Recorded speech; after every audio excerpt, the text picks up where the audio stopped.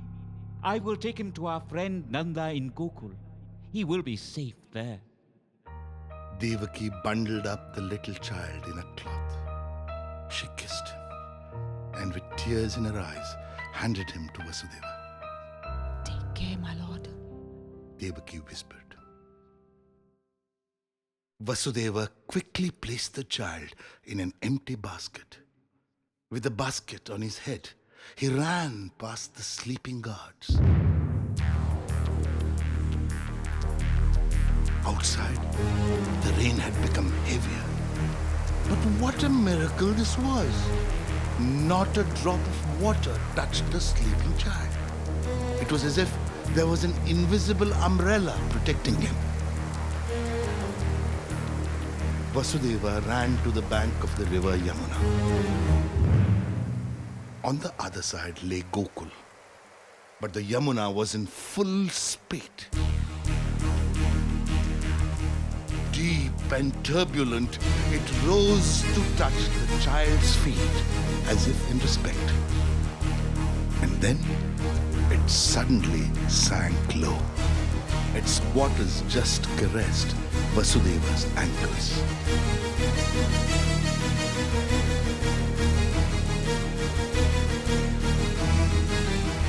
Crossing the parted waters of the Yamuna, Vasudeva reached Gokul.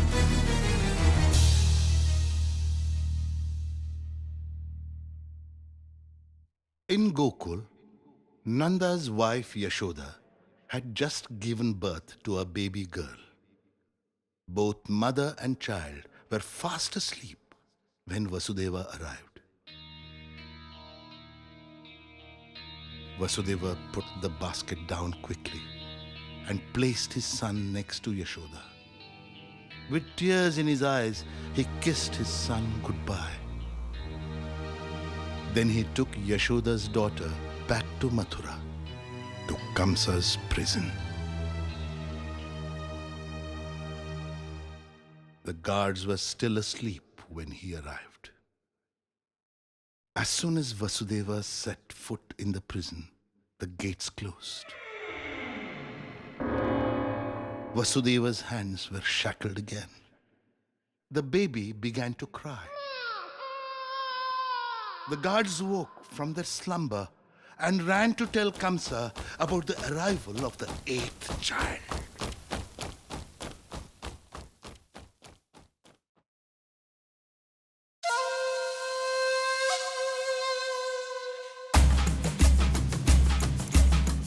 Kamsa came charging through the prison gates like a mad bull.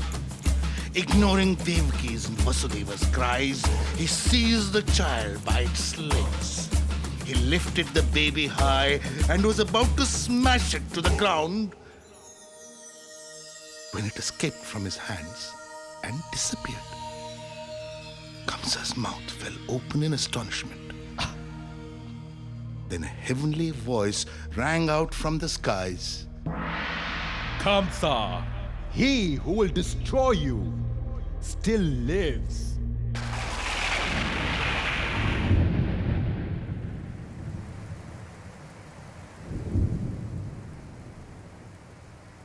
The rain continues to pour.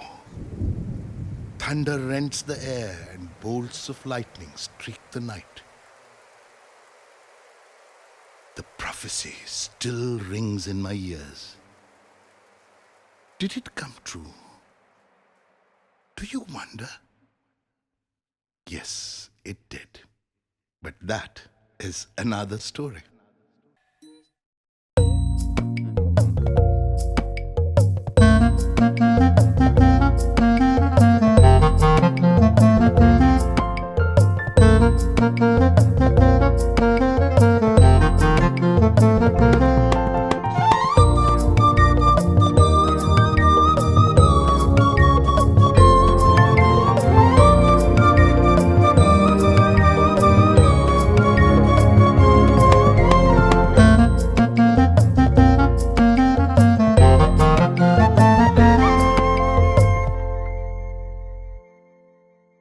Ananda the ox was quite simply enormous.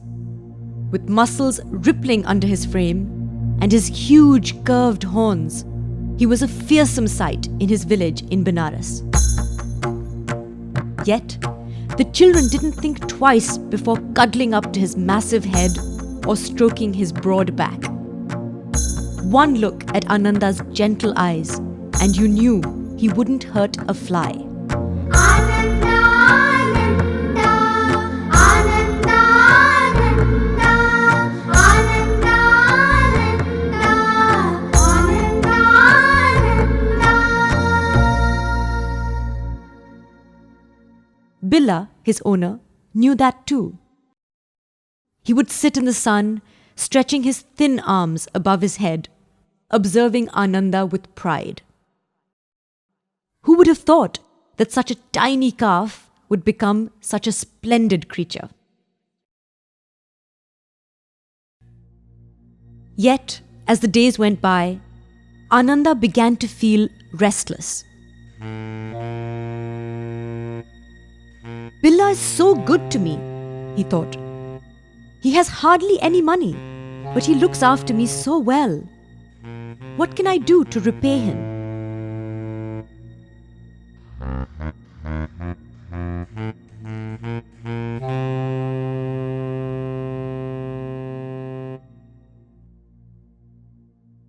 It took him some time to hit upon the perfect plan. And though it was quite late, he rushed over to Billa's hut and poked his gigantic head through the door.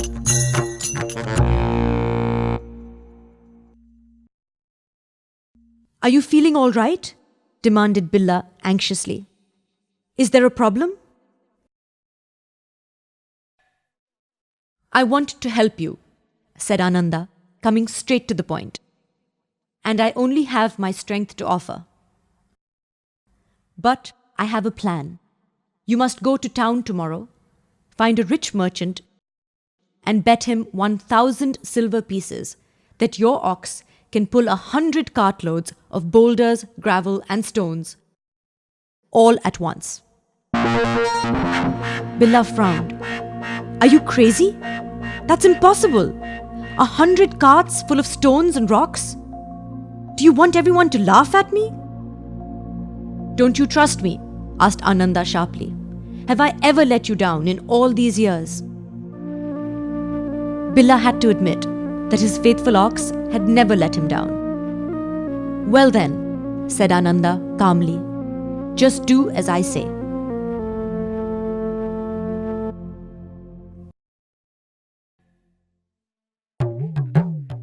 The next morning, Billa set off to town, quite unsure about his task. At the market, he dove into a familiar shop and looked around. A well-dressed merchant sat in a corner, talking loudly and waving his hands. The rings on his fingers sparkled. Well, here was a rich merchant, all right, Billa thought. He took a few deep breaths and approached the man. May I join you?" Billa asked. The merchant nodded his head vaguely, so Billa sat down and waited. Then Billa said, "I have a very strong ox." The merchant paused. So, my ox is the strongest in this land. He's so strong that he can pull 100 carts loaded with boulders, gravel, and stone. The merchant snorted. "That's impossible." "Why don't we lay a wager?" went on Billa bravely. "What about 1,000 silver pieces?" The merchant looked surprised. "All right," he said.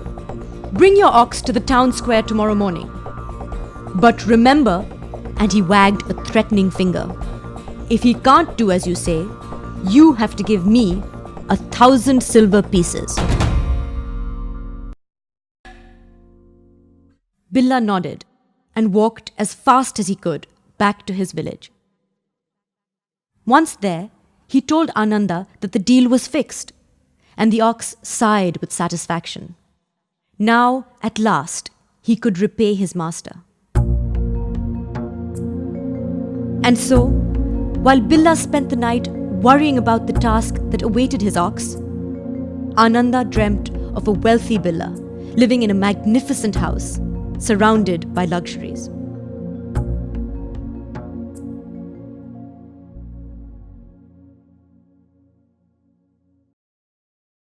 The next morning, Billa could hardly swallow his frugal breakfast.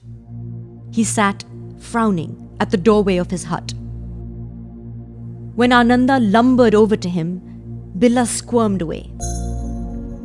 The ox regarded his master with patient eyes.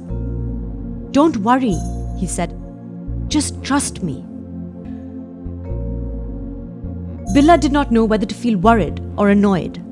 He sighed and got to his feet, preparing himself for the long walk to town.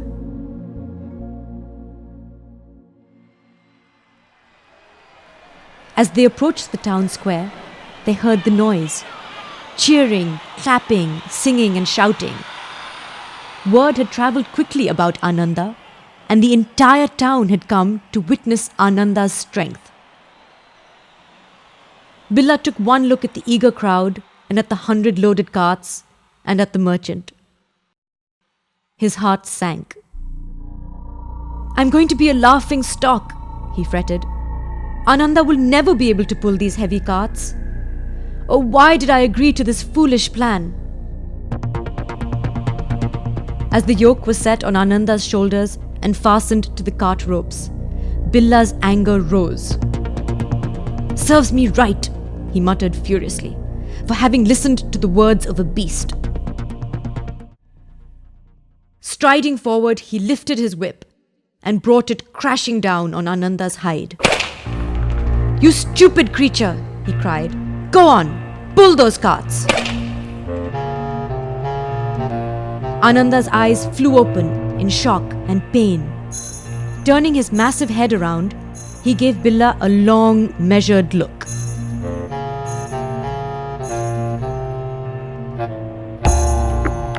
Then, he dug his hooves firmly into the ground. Standing still as a boulder, he stared ahead, while shouts, pleas, and cries rang out on all sides. It was as if he were nailed to the spot. The carts remained where they were, and the crowd's disappointed cries grew louder and louder. A desperate Billa threw himself at the merchant's feet, begging for mercy. "You really have a strong ox, don't you?" smirked the merchant. "Oh yes, the strongest in the land." He laughed till his chins trembled and then said, "Go home, you foolish fellow, and don't make such silly deals again." Miserable and frustrated, Billa pushed through the mocking crowd and raced home. Never would he show his face in town again. And, at that moment, he didn't care if he never saw Ananda again either.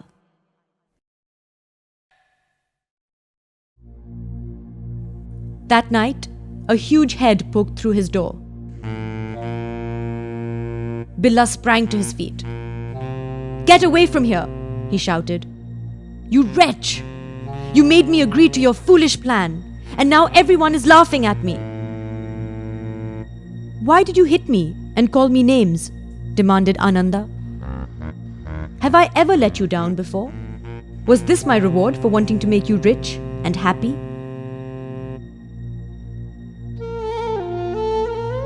Billa wiped the tears of shame from his eyes and suddenly looked sheepish. "You're right," he said sadly. "I shouldn't have treated you like that. You didn't let me down. I let you down." He hugged Ananda's head. "Will you ever forgive me, my friend? I am so sorry."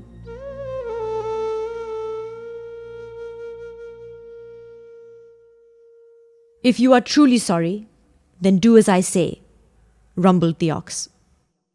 Billa listened closely to Ananda. Thereafter, matters were settled in no time at all. Of course, this involved another trip to town and another unpleasant meeting with the merchant. But Billa merely gritted his teeth and got on with it. A new deal was struck for 3,000 silver pieces this time, and fresh arrangements were made.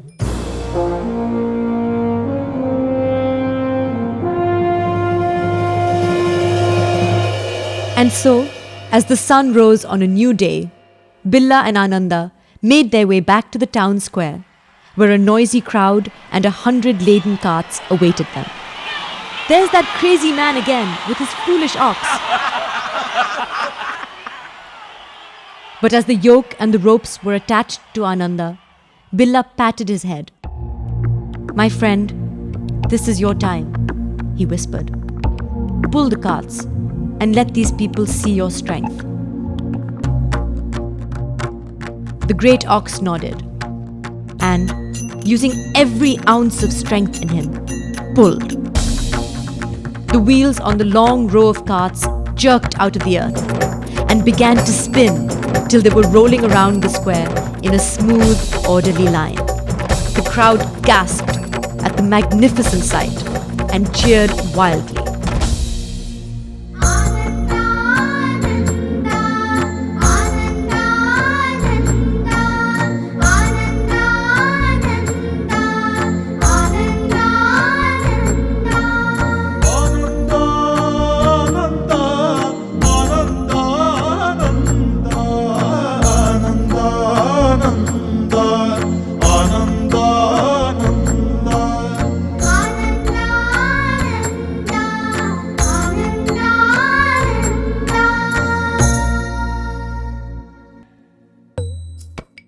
From that day on, the streets of that town in Benares rang with a special song.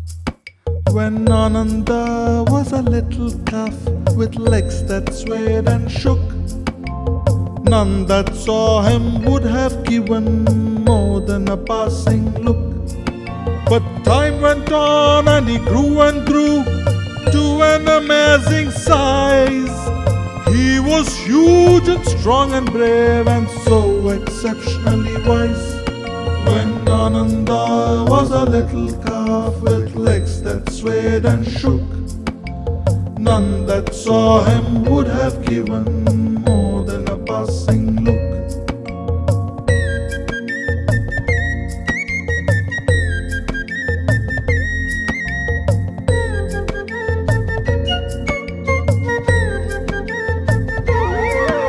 He pulled 100 cartloads of gravel, stone and rock, moving just as if he were out on his morning walk. Now Billa's a very rich man, thanks to this noble one, and word will pass forevermore on what this ox has done.